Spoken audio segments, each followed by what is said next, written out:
ಯೋಚನೆ ಮಾಡಿ, ಇದನ್ನೇ ಶಕ್ತಿ ಅಂತ ಕರೆಯೋದು. ಎಲ್ಲ ತರದ ಶಕ್ತಿಗಳಿರ್ತವೆ. ಸಾತ್ವಿಕ ಶಕ್ತಿ ಇರುತ್ತೆ, ರಾಜಸಿಕ ಶಕ್ತಿ ಇರುತ್ತೆ, ತಾಮಸಿಕ ಶಕ್ತಿ ಇರುತ್ತೆ. ತಾಮಸಿಕ ಶಕ್ತಿ ಹೊರಗಡೆದ್ರು ಮಾತ್ರ ಪಡ್ಕೊಳ್ಳುತ್ತೆ, ಸಾತ್ವಿಕ ಶಕ್ತಿ ಇಡೀ ಜಗತ್ತನ್ನ ತನ್ನ ಬುಡಕ್ಕೆ ಹಾಕೊಳ್ಳುತ್ತೆ. ನಾನು ಬಹಳ ಬಾರಿ ಯೋಚನೆ ಮಾಡ್ತಿದ್ದೆ ರೀ. ನಾನು ಚಿಕ್ಕಂದಿಂದ ವಿವೇಕಾನಂದರ ಫ್ಯಾನು. ನಾನು ಓದ್ತಾ ಇದ್ದ ಕಬೋರ್ಡ್ ಮೇಲೆ ವಿವೇಕಾನಂದರ ಪರಿವ್ರಾಜಕ ಸನ್ಯಾಸಿಯ ಒಂದು ಫೋಟೋ ಹಾಕೊಂಡಿದ್ದೆ.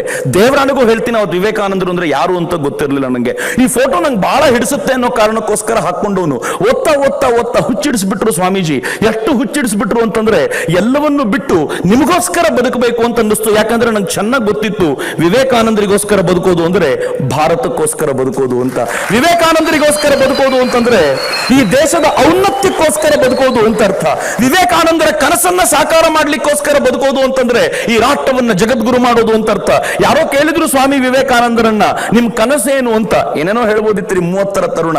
ಸ್ವಾಮಿ ವಿವೇಕಾನಂದರು ಹೇಳ್ತಾರೆ, ನನ್ನ ದೇಶ ನನ್ನ ಧರ್ಮ, ಜಗತ್ತಿನ ಯಾವುದೇ ದೇಶ ಯಾವುದೇ ಧರ್ಮಗಳಿಗಿಂತ ಗುಲಗಂಜಿಯಷ್ಟು ಕಡಿಮೆ ಇಲ್ಲ ಅನ್ನೋದನ್ನು ಸಾಬೀತುಪಡಿಸೋದು ನನ್ನ ಜೀವನದ ಗುರಿ ಅಂತ ಈ ಪುಣ್ಯಾತ್ಮ ಹೇಳ್ತಾನಲ್ಲ.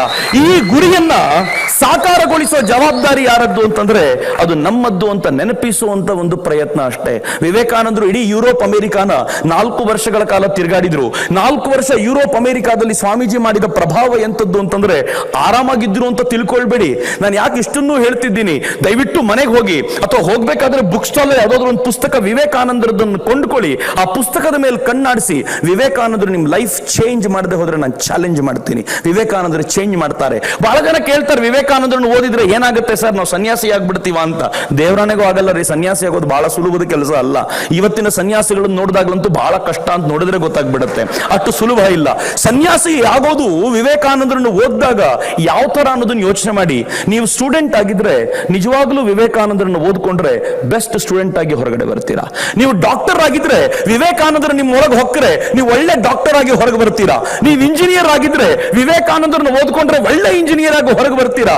ನೀವು ಪೊಲಿಟಿಷಿಯನ್ ಆಗಿದ್ರೆ ಸತ್ಯ ಹೇಳ್ತೀನಿ, ವಿವೇಕಾನಂದರ ನಿಮ್ಮನ್ನ ಹೊಕ್ಕರೆ 100% ಈ ದೇಶವನ್ನು ಆಳುವ ಅದ್ಭುತ ನಾಯಕರಾಗಿ ಹೊರಗೆ ಬರ್ತೀರಾ ಅನ್ನೋದರಲ್ಲಿ ಅನುಮಾನವೇ ಇಲ್ಲ. ವಿವೇಕಾನಂದರು ಹೊಕ್ಕಬೇಕು ಅಷ್ಟೇ. ಯಾವತ್ತು ವಿವೇಕಾನಂದರು ನಮ್ಮ ನರನಾಡಿಗಳಲ್ಲಿ ಹರಿತಾರೋ ಅವತ್ತೊಂದು ಶ್ರೇಷ್ಠ ಶಕ್ತಿ ನಿರ್ಮಾಣ ಆಗುತ್ತೆ. ಇವತ್ತು ಬೆಳಗ್ಗೆ ಒಂದಷ್ಟು ಹುಡುಗರು ಸಿಕ್ಕಿದ್ರು ನನಗೆ. ನಾನು ಕೇಳಿದೆ ಅವರಿಗೆ, ನಿಮ್ ಬ್ಲಡ್ ಗ್ರೂಪ್ ಯಾವುದು ಅಂತ. ಕೆಲವರು O+ ಅಂದ್ರು, ಕೆಲವರು A+ ಅಂದ್ರು, ಕೆಲವರು AB+ ಅಂತಂದ್ರು. ನಾನು ಹೇಳಿದೆ, ಇನ್ನು ಮುಂದೆ ಬ್ಲಡ್ ಗ್ರೂಪ್ ಏನು ಅಂತ ಹೇಳಬೇಕಾದ್ರೆ V+ ಅಂತ ಹೇಳೋಣ. Vivekananda plus, positive Vivekananda is flowing into us. ಇದು ಯಾರೊಳಗೆ ಫ್ಲೋ ಆಗಿತ್ತು ಗೊತ್ತೇನು? ಈ ದೇಶಕ್ಕೆ ನೋಬೆಲ್ ಲಾರೆಟ್ ಬಂದಿದ್ದಾಗ ಫ್ರೆಂಚ್ ನೋಬೆಲ್ ಲಾರೆಟ್ ಒಬ್ಬ ಬಂದಿದ್ದ. ಆತ ಭಾರತ ಇಡೀ ತಿರುಗಾಡಿ ಭಾರತವನ್ನ ಸುತ್ತಾಡ್ತಾ ನಾನು ಭಾರತದ ಬಗ್ಗೆ ತುಂಬಾ ತಿಳ್ಕೊಳ್ಬೇಕು ಅಂತ ರವೀಂದ್ರ ಹತ್ರ ಹೋಗಿ ಕೂತ್ರೆ ಗುರು ರವೀಂದ್ರ ಹೇಳ್ತಾರೆ, ನೀನು ಭಾರತ ಅಂತ ತಿಳ್ಕೊಳ್ಬೇಕು ಅಂದ್ರೆ ಇನ್ನೇನು ಮಾಡಬೇಕಾದ ಅಗತ್ಯ ಇಲ್ಲಪ್ಪ, ಸ್ವಾಮಿ ವಿವೇಕಾನಂದರನ್ನ ಓದು, ಇಡೀ ಭಾರತವೇ ಅನಾವರಣಗೊಳ್ಳುತ್ತೆ ನಿನ್ ಮುಂದೆ ಅಂತ ಗುರು ರವೀಂದ್ರು ಫ್ರೆಂಚ್ ನೋಬೆಲ್ ಲಾರೆಟ್ಗೆ ಹೇಳ್ತಾರೆ ಅಂತಂದ್ರೆ ಈ ದೇಶದ ಶ್ರೇಷ್ಠತೆ ಏನು ಅಂತ ಯಾವಾಗಲಾದ್ರೂ ಯೋಚನೆ ಮಾಡಿ. ಅದೇ ಫ್ರೆಂಚ್ ನೋಬೆಲ್ ಲಾರೆಟ್ ರಷ್ಯಾಕ್ಕೆ ಹೋದ್ರು. ರಷ್ಯಾದ ಅಧ್ಯಕ್ಷರು ಬಹಳ ಖುಷಿ ಪಟ್ಟು, ನಿಮ್ಮಂತ ನೊಬೆಲ್ ಸಾಹಿತಿ ನಮ್ಮ ದೇಶಕ್ಕೆ ಬಂದಿದ್ದೀರಿ, ನಿಮ್ಗೆ ಏನಾದ್ರೂ ಕೊಡುಗೆ ಕೊಡಬೇಕು ಅಂತಿದ್ದೀವಿ, ನಾವು ಏನ್ ಕೊಡಬೇಕು ಅಂತ ಹೇಳ್ತೀರಾ ಅಂತ ಕೇಳಿದ್ರೆ ರಷ್ಯಾದಿಂದ ಆ ನೊಬೆಲ್ ಸಾಹಿತಿ ಏನ್ ಕೇಳ್ಕೊಂಡ್ರು ಗೊತ್ತೇನು? ರೋಮಾರೋಲಾ ಅಂತ ಅವ್ರ ಹೆಸರು, ರೊಮೈನ್ ರೋಲ್ಯಾಂಡ್ ಅಂತ ಹೇಳ್ತಾರೆ. ರೋಮಾರೋಲಾ ಆ ರಷ್ಯಾದ ಅಧ್ಯಕ್ಷರ ಹತ್ರ ಕೇಳ್ಕೊಳ್ತಾರೆ, ನೀವು ನಿಜವಾಗ್ಲೂ ನನಗೇನಾದ್ರೂ ಕೊಡಬೇಕು ಅಂತ ನಿಮ್ಗೆ ಮನಸ್ಸಿದ್ರೆ ನಂದು ಒಂದೇ ಒಂದು ರಿಕ್ವೆಸ್ಟ್ ಇದೆ, ದಯವಿಟ್ಟು ವಿವೇಕಾನಂದರ ಸಾಹಿತ್ಯವನ್ನ ರಷ್ಯನ್ ಭಾಷೆಗೆ ತರಿಸ್ತೀರಾ ಅಂತ ರಷ್ಯಾದ ಅಧ್ಯಕ್ಷರ ಹತ್ರ ಫ್ರೆಂಚ್ ನೊಬೆಲ್ ಸಾಹಿತ್ಯ ಕೇಳ್ತಾನೆ ಅಂದ್ರೆ ಯಾವ ತರದ ಪ್ರಭಾವ ಅಂತ ಯಾವಾಗಲಾದ್ರೂ ಯೋಚನೆ ಮಾಡಿ. ವಿವೇಕಾನಂದರ ಶಕ್ತಿಯನ್ನು ಅಂದಾಜು ಮಾಡ್ಕೊಳ್ಳೋದು ಬಹಳ ಕಡಿಮೆ ನನ್ನ ಮಿತ್ರರೇ. ನನ್ನ ದೇಶದಲ್ಲಿ ಕೇಸರಿ ಯಾರ್ಯಾರು ಹಾಕಿದ್ದಾರೋ ಅವ್ರನ್ನ ಪಕ್ಕಕ್ಕೆ ಇಡಬೇಕು ಅನ್ನುವಂತ ಒಂದು ಚಿಂತನೆಯನ್ನ ಈ ದೇಶದ ಮೀಡಿಯಾಗಳು ತೋರಿಸಿಬಿಟ್ಟಿವೆ. ಈ ದೇಶದಲ್ಲಿ ಯಾರು ಎಂತ ಕೆಟ್ಟ ಕೆಲಸ ಮಾಡಿದ್ರು ಕೂಡ ಅದು ಹೈಲೈಟ್ ಆಗೋದಿಲ್ಲ. ಆದ್ರೆ ಕೇಸರಿ ಹಾಕಿರೋರು ಸಣ್ಣ ತಪ್ಪು ಮಾಡಿದ್ರು ಕೂಡ ಅದನ್ನ ಹೈಪ್ ಮಾಡಿ ತೋರಿಸಲಾಗುತ್ತೆ. ಎಷ್ಟು ದೊಡ್ಡದಾಗ ಅದನ್ನು ತೋರಿಸಲಾಗುತ್ತೆ ಅಂತಂದ್ರೆ ನಮ್ಮ ಕೇಸರಿ ಹಾಕಿದವ್ರ ಮೇಲೆಲ್ಲ ಅನುಮಾನ ಬರಬೇಕು. ಆದ್ರೆ ವಿವೇಕಾನಂದರು ಆರ್ಡಿನರಿ ಒಬ್ಬ ಸಂತ ಅಲ್ಲ. ವಿವೇಕಾನಂದರು ಬದುಕಿದ್ದು ಈ ದೇಶದ ಸಾಮಾನ್ಯ ಜನತೆಗೋಸ್ಕರ.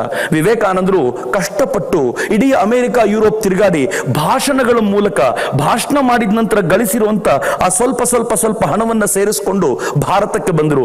ವಿವೇಕಾನಂದರು ಅನೇಕ ಶಿಷ್ಯರು ಹೆಲ್ಪ್ ಮಾಡಿದ್ರು. ಅವರಿಗೆ ಗಂಗಾ ನದಿ ತೀರದಲ್ಲಿ ಒಂದು ಪುಟ್ಟ ಜಾಗ ತಗೊಂಡ್ರು. ಯಾತಕ್ ಜಾಗ ಅಂದ್ರೆ, ನನ್ನ ಗುರುದೇವ ರಾಮಕೃಷ್ಣನ ಹೆಸರಲ್ಲಿ ಇಲ್ಲೊಂದು ದೇವಸ್ಥಾನ ಕಟ್ಟಬೇಕು. ಈ ದೇವಸ್ಥಾನ ಹೆಂಗಿರಬೇಕು ಅಂದ್ರೆ, ಜಗತ್ತಿನ ಎಲ್ಲ ಮತಪಂಥಗಳ ಜನ ಇಲ್ಲಿ ಬಂದು ಧ್ಯಾನಸ್ಥರಾಗುವಂತ ಒಂದು ದೇವಸ್ಥಾನ ಕಟ್ಟಬೇಕು ಅಂತ ದೊಡ್ಡ ಕನಸು ಕಟ್ಕೊಂಡು ಆ ಜಾಗ ತಗೊಂಡ್ರು. ಆ ಜಾಗ ತಗೊಂಡ ಕೆಲವೇ ತಿಂಗಳಲ್ಲಿ ಬಂಗಾಳಕ್ಕೊಂದು ಭೀಕರ ಕ್ಷಾಮ ಬಂತು. ಸ್ವಾಮೀಜಿ ತಮ್ಮ ಶಿಷ್ಯರನ್ನೆಲ್ಲ ಕರೆದು ಹೇಳಿದ್ರು, ನೋಡ್ರಪ್ಪ, ನಾವೆಲ್ಲ ಸನ್ಯಾಸಿಗಳು, ಕೂತು ಉಣ್ಲಿಕ್ಕೆ ಬಂದವಲ್ಲ. ಕ್ಷಾಮದಿಂದ ಜನ ನರಳುತ್ತಾ ಇರಬೇಕಾದ್ರೆ ಈ ಕೆಲಸ ಮಾಡೋ ಯೋಗ್ಯತೆ ನಮಗಿಲ್ಲ. ನಾವೆಲ್ಲ ಹೋಗೋಣ. ಯಾರ್ಯಾರು ಒದ್ದಾಡ್ತಿದ್ದಾರೋ, ನೋವಿನಲ್ಲಿದ್ದಾರೋ, ಬೆಂದಿದ್ದಾರೋ, ಹಸುವಿನಿಂದ ಒದ್ದಾಡ್ತಿದ್ದಾರೋ ಅವರಿಗೆಲ್ಲ ಊಟ ಬಡಿಸೋಣ. ಇದು ಕೆಲಸ ನಮ್ದಾಗ್ಲಿ, ಬನ್ನಿ ಹೋಗೋಣ ಅಂತ ಕೇಳಿದ್ರೆ ಒಬ್ಬರು ನಿಂತು ಕೇಳಿದ್ರು, ಸ್ವಾಮೀಜಿ ದೊಡ್ಡ ದೊಡ್ಡ ಪ್ರಾಜೆಕ್ಟ್ ಕೊಡ್ತಿದ್ದೀರಿ, ದುಡ್ಡೆಲ್ಲಿದೆ? ಸ್ವಾಮೀಜಿನ ಒಂದ್ಸಲ ಶಾಕ್ ಆದ್ರು. ಹೌದಲ್ಲ, ದುಡ್ಡೆಲ್ಲಿದೆ?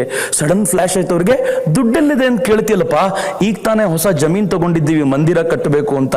ಆ ಜಮೀನನ್ನು ಮಾರಾಟ ಮಾಡ್ಬಿಡೋಣ, ಬಂದ ದುಡ್ಡನ್ನ ಈ ದೇಶದ ಜನರ ಸೇವೆಗೋಸ್ಕರ ಅರ್ಪಿಸೋಣ ಅಂತ ಕೇಳಿದ್ರೆ, ಪಕ್ಕದಲ್ಲಿದ್ದೊಬ್ಬ ಸೋದರ ಸನ್ಯಾಸಿ ಕೇಳಿದ್ರು, ಸ್ವಾಮೀಜಿ ಅತ್ಯಂತ ಪ್ರೀತಿಯಿಂದ ಮಂದಿರ ಕಟ್ಟಬೇಕು ಅಂತ ತಂದಿದ್ದೀರಿ, ನಾವೆಲ್ಲ ಉಳ್ಕೊಳ್ಳೋ ಜಾಗ ಅದು, ಅದನ್ನೇ ಮಾರ್ತೀನಿ ಅಂತಿರಲ್ಲ ಅಂದ್ರೆ ಏನಂದ್ರೆ ಗೊತ್ತಾ ಸ್ವಾಮೀಜಿ, ಹೇಯ್ ಕಾವಿ ಹಾಕಿರೋ ಸನ್ಯಾಸಿಗಳು ನಾವು, ಈಗ ಮರದ ಕೆಳಗೆ ಕೂತ್ಕೊಂಡು ಧ್ಯಾನ ಮಾಡು ಅಂದ್ರೆ ಮಾಡಬೇಕು, ಅಲ್ಲೇ ಮಲ್ಕೊಳ್ಳೋ ಅಂದ್ರು ಮಲ್ಕೊಳ್ಳಿಕ್ ಆಗ್ಬೇಕು. ಈಗ ತೋಟದಲ್ಲಿ ಗದ್ದೆಯಲ್ಲಿ ಕೆಲಸ ಮಾಡು ಅಂದ್ರೆ ಕೆಲಸ ಮಾಡಬೇಕು, ಭಗವದ್ಗೀತೆ ಬಗ್ಗೆ ಪ್ರವಚನ ಮಾಡು ಅಂದ್ರೆ ಮರುಕ್ಷಣದಲ್ಲಿ ಮಾಡ್ಲಿಕ್ಕೆ ಸಿದ್ಧನಾಗಬೇಕು, ಗದ್ದೆಯಲ್ಲಿ ಬೆಳೆದಿರೋ ವಸ್ತು ಮಾರ್ಕೊಂಡು ಬರ್ಲಿಕ್ಕೂ ಸಿದ್ಧನಾಗಬೇಕು, ಸಮಾಜದಲ್ಲಿ ಕಣ್ಣೀರು ಇಡ್ತಾ ಇರೋಣ ಕಣ್ಣೀರು ಒರೆಸ್ಲಿಕ್ಕೆ ನಮ್ಮ ಹತ್ರ ಸಾಧ್ಯ ಆಗಬೇಕು. ಆಗ ಮಾತ್ರ ನಾವು ಸನ್ಯಾಸಿಗಳು ಅಂತ ಸನ್ಯಾಸಕ್ಕೊಂದು ಹೊಸ ಭಾಷ್ಯವನ್ನ ಸ್ವಾಮಿ ವಿವೇಕಾನಂದರು ಕೊಟ್ಟರು. ಈ ಭಾಷ್ಯ ಹೆಂಗಿತ್ತು ಅಂತಂದ್ರೆ, ವಿವೇಕಾನಂದರ ನಂತರ ಆ ಪರಂಪರೆಯಲ್ಲಿ ಬಂದ ಎಲ್ಲರದ ಜೀವನ ಉದ್ದೇಶ ಏನು ಅಂತ ಕೇಳಿದ್ರೆ ಒಂದೇ ಒಂದು, ಈ ದೇಶದ ಜನರ ಸೇವೆಗೆ ನಾವು ಸಿದ್ಧರಾಗಬೇಕು ಅಂತ. ವಿವೇಕಾನಂದರು ಕೊಟ್ಟ ಆದರ್ಶವೇ ಅಂತದ್ದು ರೀ. ನಿಮ್ಗೆ ಗೊತ್ತಿರ್ಲಿ, ವಿವೇಕಾನಂದರು ಕೇಳಿದ್ರು, ನನಗೊಂದು 100 ಜನ ಬೇಕ್ರಪ್ಪ, ಈ 100 ಜನ ಸಿಕ್ಕಿದ್ರೆ ನನ್ನ ದೇಶದ ಇತಿಹಾಸವನ್ನ, ದೇಶದ ಚಿತ್ರಣವನ್ನ ಬದಲಾಯಿಸ್ತೀನಿ ಅಂತ. ಆದ್ರೆ ಎಂಥ 100 ಜನ ಕೇಳಿದ್ರು ಗೊತ್ತೇನು? ವಿವೇಕಾನಂದರು ಕೇಳಿದ 100 ಜನ ಹೆಂಗಿದ್ರು ಅಂತಂದ್ರೆ, ಕಬ್ಬಿಣದಂತ ಮಾಂಸಖಂಡ ಇರಬೇಕು, ಉಕ್ಕಿನ ನರಮಂಡಲ ಇರಬೇಕು, ಮಿಂಚಿನಂತ ಬುದ್ಧಿಶಕ್ತಿ ಇರಬೇಕು. ಇಷ್ಟಿದ್ರೆ ಸಾಕಾಗ್ಲಿಲ್ವಂತೆ. ಅಗೋ ನೋಡು ಗುಡ್ಡ ಅಂದ್ರೆ ಅವನು ಗುಡ್ಡ ನೋಡಬಾರ್ದಂತೆ, ಪುಡಿ ಮಾಡ್ಬೇಕಾ ಸ್ವಾಮೀಜಿ ಅದನ್ನ ಅಂತ ಕೇಳಬೇಕಂತೆ. ಈ ವಿಲ್ ಪವರ್ ಇರುವಂತ 100 ಜನರನ್ನು ಕೊಡ್ರಪ್ಪ ಅಂತ ಸ್ವಾಮಿ ವಿವೇಕಾನಂದರು ಕೇಳಿದ್ರು. ಆದ್ರೆ ಯೋಚನೆ ಮಾಡ್ರಪ್ಪ, ಇಲ್ಲಿ ನಾವು ಹೆಚ್ಚು ಕಡಿಮೆ 1000 ಜನ ಇದ್ದೀವಿ, ಇದರಲ್ಲಿ 10% ಅಂದ್ರೆ 100 ಜನ. ನಾವ್ಯಾಕೆ ಸಿಗ್ಲಿಲ್ಲ ಸ್ವಾಮಿ ವಿವೇಕಾನಂದರಿಗೆ? ಅಥವಾ ನಮ್ಮ ಹತ್ರ ಯಾಕೆ ಅದು ಸಾಧನೆ ಆಗಲಿಲ್ಲ? ಯಾಕೆಂದ್ರೆ ನಮ್ಮ ಮನಸ್ಸುಗಳನ್ನ ಹರಿದು ಹಂಚಿ ಬಿಟ್ಟು ಬಿಟ್ಟಿದ್ದೀವಿ. ಹೇಗೆ ಓಡ್ತಾ ಇದೆ ಈ ಮನಸ್ಸು ಅಂತಂದ್ರೆ, ಇದನ್ನ ಹಿಡಿಯುವಂತ ತಾಕತ್ತೇ ಇಲ್ಲದಂತೆ ಕೂತ್ಬಿಟ್ಟಿದ್ದೀವಿ. ನಮ್ಮ ಮನೆಯಲ್ಲಿ ಟಿವಿಯನ್ನ ರಿಮೋಟ್ ಕಂಟ್ರೋಲ್ ಮಾಡ್ತಾ ಇದೆ, ಮಾಡಬೇಕು, ಆದ್ರೆ ರಿಮೋಟ್ ಅನ್ನ ನಾವು ಕಂಟ್ರೋಲ್ ಮಾಡಬೇಕು, ಉಲ್ಟಾ ರಿಮೋಟೇ ನಮ್ಮನ್ನು ಕಂಟ್ರೋಲ್ ಮಾಡುವಂತ ಸ್ಟೇಟ್ಗೆ ನಮ್ಮ ಮನೇಲಿ ಬಂದ್ಬಿಟ್ರೆ ನಮ್ಮ ಪರಿಸ್ಥಿತಿ ಹೆಂಗಾಗುತ್ತೆ ಅಂತ ಯೋಚನೆ ಮಾಡಿ ಅದೇ ಸ್ಟೇಟಸ್ ಅಲ್ಲಿ ನಾವು ಇವತ್ತು ಕೂತಿದ್ದೀವಿ. ನಮ್ಮ ಮನಸ್ಸಿನ ಮೇಲೆ ನಮ್ಗೆ ಹಿಡಿತಾ ಇಲ್ಲ. ನಮ್ಮ ಮನಸ್ಸು ಎಷ್ಟು ಚಿಂದಿಯಾಗಿ ಓಡ್ತಾ ಇದೆ ಅಂತಂದ್ರೆ, ಎಲ್ಲೆಲ್ಲಿ ಅಲದಾಡ್ತಾ ಇದೆ ಅಂತಂದ್ರೆ ಹೊಟ್ಟೆ ಉರಿಯೊಟ್ಟು ಸಂಕಟ ಆಗುತ್ತೆ. ಸುಮ್ಮನೆ ಕೂತ್ಕೊಂಡು ಇವತ್ತು ಮನೆಯಲ್ಲಿ ಕಣ್ಮುಚ್ಕೊಂಡು ಒಂದು 10 ನಿಮಿಷ ಕೂತ್ಕೊಳ್ಳಿ. ನಾನು ಎಲ್ಲ ಕಾಲೇಜ್ ತರುಣಿಯರ ಜೊತೆ ಇದನ್ನ ಯಾವಾಗ್ಲೂ ಚರ್ಚೆ ಮಾಡ್ತೀನಿ. 10 ನಿಮಿಷ ನಿಮ್ಮ ಕೋಣೆಯಲ್ಲಿ ಕಣ್ಣು ಮುಚ್ಕೊಂಡು ಕೂತ್ಕೊಂಡು ನಿಮ್ಮ ಮನಸ್ಸು ಏನ್ ಮಾಡುತ್ತೆ ಅನ್ನೋದನ್ನ ನೋಡಿ. ಎಲ್ಲೆಲ್ಲಿಗೆ ಹೋಗಬಾರ್ದು ಅಂತ ನಮ್ಮ ಮೇಷ್ಟ್ರು ಹೇಳಿದ್ರು ಅಲ್ಲೇ ಹೋಗುತ್ತೆ ನಿಮ್ಮ ಮನಸ್ಸು. ಏನೇನು ನೋಡಬಾರ್ದು ಅಂತ ಹೇಳಿದ್ರು ಅದನ್ನೇ ನೋಡುತ್ತೆ. ಯಾವುದ್ರ ಬಗ್ಗೆ ಅಪ್ಪಿತಪ್ಪಿನೂ ಯೋಚನೆ ಮಾಡಬಾರ್ದು ಅಂತ ನಮ್ಗೆಲ್ಲ ಹೇಳಲಾಗಿತ್ತು, ನಮ್ಮ ಮನಸ್ಸು ಅದನ್ನೇ ಯೋಚನೆ ಮಾಡ್ತಿರುತ್ತೆ. ಆಗ್ಲೇ ನಮ್ಗೆ ಗೊತ್ತಾಗೋದು ಇದು ಶುದ್ಧ ಮನಸ್ಸಲ್ಲ, ಪಕ್ಕ ಗಟರ್ ಆಗೋಗಿದೆ ಈ ಮನಸ್ಸು ಅಂತ. ಈ ಮನಸ್ಸನ್ನು ಒಂದು ಕ್ಲೀನ್ ಮಾಡ್ಬೇಕಲ್ರಿ. ಈ ಮನಸ್ಸನ್ನು ಶುದ್ಧ ಮಾಡದೆ ಹೋದ್ರೆ ಅಶುದ್ಧ ಮನಸ್ಸುಗಳಿಂದ ಕಟ್ಟಿದ ರಾಷ್ಟ್ರ ಅಶುದ್ಧವಾಗಿಬಿಡತ್ತೆ. ಈ ರಾಷ್ಟ್ರವನ್ನ ಶುದ್ಧ ಮಾಡಬೇಕು ಅಂದ್ರೆ ಇರೋದು ಒಂದೇ ಒಂದು ದಾರಿ, ನಮ್ಮ ಮನಸ್ಸುಗಳನ್ನ ಶುದ್ಧ ಮಾಡ್ಕೋಬೇಕು. ಹೆಂಗ್ ಶುದ್ಧ ಮಾಡೋದು? ನಂಗೆ ಬಹಳ ಜನ ಕೇಳ್ತಾರೆ, ಎಸ್ ಸರ್ ನನ್ನ ಮನಸ್ಸು ಗಲೀಜಾಗೋಗಿದೆ, ನಾನು ಕೊಳಕಾಗೋಗ್ಬಿಟ್ಟಿದ್ದೀನಿ, ನನ್ನ ಮನಸ್ಸಿನಲ್ಲಿ ಇರಬಾರ್ದೆಲ್ಲ ಇರೋ ತುಂಬಿಕೊಂಡ್ಬಿಟ್ಟಿದೆ, ಏನ್ ಮಾಡಬೇಕು? ನನಗೂ ಮೊದಲು ಏನ್ ಮಾಡಬೇಕು ಅಂತ ಅರ್ಥ ಆಗ್ತಿರ್ಲಿಲ್ಲ. ಆದ್ರೆ ಆಮೇಲೆ ಗೊತ್ತಾಯ್ತು, ಇರೋದು ಒಂದೇ ಒಂದು ದಾರಿ. ನಮ್ಮ ಮನೆ ಚರಂಡಿನ ಕ್ಲೀನ್ ಮಾಡಬೇಕು ಅಂದ್ರೆ ಇರೋ ದಾರಿ ಏನ್ ಗೊತ್ತೇನು? ಶುದ್ಧ ನೀರಂತಂದು ಚರಂಡಿಗೆ ಹರಿಸಬೇಕು. ಹಾಗೆ ಶುದ್ಧ ವಿಚಾರಗಳನ್ನ ಈ ಮನಸ್ಸಿಗೆ ಕೊಡಿ. ಶುದ್ಧ ವಿಚಾರಗಳನ್ನ ಎಷ್ಟು ಕೊಡ್ತೀವೋ ಮನಸ್ಸು ಅಷ್ಟು ಕ್ಲೀನ್ ಆಗುತ್ತೆ. ಶುದ್ಧ ವಿಚಾರ ಇನ್ಯಾರದ್ದು ಅಂತ ಕೇಳಿದ್ರೆ ನಮ್ಮ ಎದುರಿಗಿರೋ ಶ್ರೇಷ್ಠ ವ್ಯಕ್ತಿ ಸ್ವಾಮಿ ವಿವೇಕಾನಂದರು ಮಾತ್ರ. ದ ಬೆಸ್ಟ್ ಸೋರ್ಸ್, ನನಗೆ ತಿಳಿದಿರುವಂತೆ ಬೆಸ್ಟ್ ಸೋರ್ಸ್ ಅಂತ ಏನಾದ್ರೂ ಇದ್ರೆ ಅದು ಸ್ವಾಮಿ ವಿವೇಕಾನಂದ ಮಾತ್ರ. ನಮ್ಮನ್ನ ನಾವು ಸ್ವಾಮಿ ವಿವೇಕಾನಂದರ ಥಾಟ್ಗೆ ಪ್ಲಗ್ ಇನ್ ಮಾಡ್ಕೊಂಡ್ರೆ ನಮ್ಮ ಬ್ಯಾಟ್ರಿ ಅನ್ನೋದು ಯಾವತ್ತೂ ಡಿಸ್ಚಾರ್ಜ್ ಆಗೋದು ಸಾಧ್ಯವೇ ಇಲ್ಲ. ಯಾವತ್ತಿದ್ರೂ ರೀಚಾರ್ಜ್ ಆಗ್ತಿರುವಂತ ಅಪರೂಪದ ಶ್ರೇಷ್ಠ ಸೋರ್ಸ್ ಸ್ವಾಮಿ ವಿವೇಕಾನಂದ. ಬನ್ನಿ ನಾವೆಲ್ಲರೂ ಅದಕ್ಕೆ ಪ್ಲಗ್ ಇನ್ ಮಾಡ್ಕೊಳ್ಬೇಕಾದಂತ ಅಗತ್ಯ ಇದೆ.